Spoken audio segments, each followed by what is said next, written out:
एक गांव में सुबुद्धि और कुबुद्धि नाम के दो व्यक्ति रहते थे। दोनों अच्छे मित्र थे। सुबुद्धि एक ईमानदार, भला, धार्मिक व्यक्ति था और कुबुद्धि शराब, जुआ आदि में व्यस्त रहता था। एक दिन दोनों मित्र मिले तो और बोला कि सारे रुपए खत्म हो गए हैं और कहीं काम नहीं मिल रहा, तो चलो काम की तलाश में शहर चलते हैं। सुबुद्धि बोला तो ठीक है,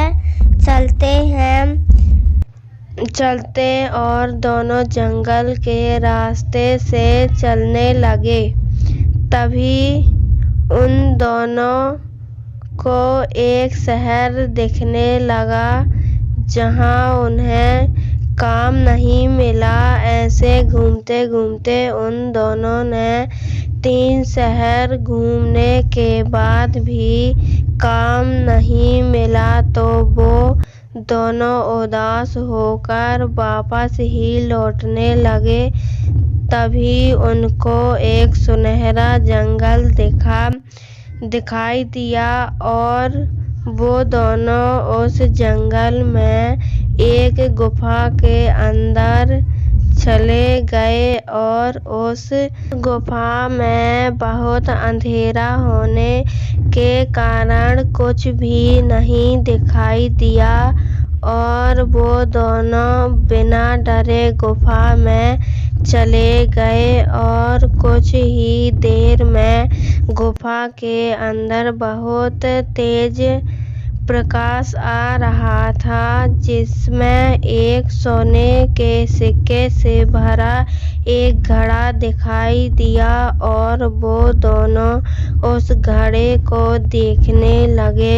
कुबुद्धि तुरंत ही उस घड़े को उठाया और बोला, इस घड़े से तो हम अमीर हो जाएंगे और 100 सिक्के ले लेते हैं और बचा हुआ सोना एक पेड़ के नीचे छुपा देते हैं और जब 100 सिक्के खत्म हो जाएंगे तो वो आके ले जाएंगे। सुबुद्धि बोला, हाँ ठीक है, और वो दोनों 100 सिक्के लेकर वापस घर चले जाते हैं। कुबुद्धि ने अपने सारे पैसे शराब और जुए में उठा दिए और एक रात को कुबुद्धि उसी जंगल में गया और सारा सोना लेकर उस खाली घड़े को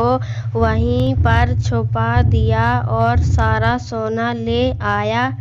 फिर कुछ दिनों बाद सुबुद्धि के घर गया और बोला, चलो सारा सोना ले आते हैं। सुबुद्धि ने कहा, चलो ठीक है, और वो दोनों उस जंगल में चले गए। कुबुद्धि बोला, तुमने ही सारा सोना चुरा लिया, और वो दोनों झगड़ने लगे। तभी कुबुद्धि बोला, इस पेड़ में एक देवी रहती है, वही बताएंगी कि सोना किसने चुराया है।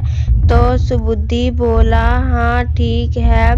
तो कुबुद्धि पेड़ की देवी से बोला, सोना किसने चुराया है?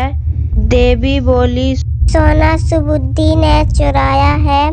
तभी सुबुद्धि सोचने लगा और बोला, पेड़ के अंदर एक सांप घुस गया है और उस पेड़ के सांप को भगाने के लिए आग जलाना पड़ेगा।